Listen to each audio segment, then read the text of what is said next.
All right, here we have a 2020 BMW F900XR. This one is more of a basic build, no heated grips, no cruise control. You do have ride modes, so rain, road, dynamic. 4662 on it for miles.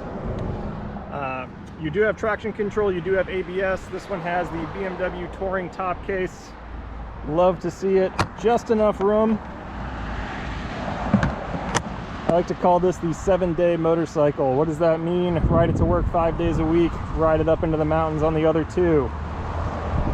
Two-owner bike, originally sold by our Connecticut location. No drops or damage.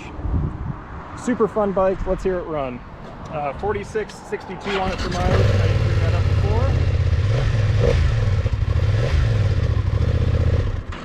And pretty much stock, but you do have a nice Puig extended windscreen on here.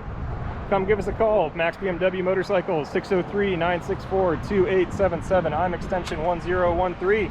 Ask for Cody or email Cody at maxbmw.com. Thanks, guys. Bye.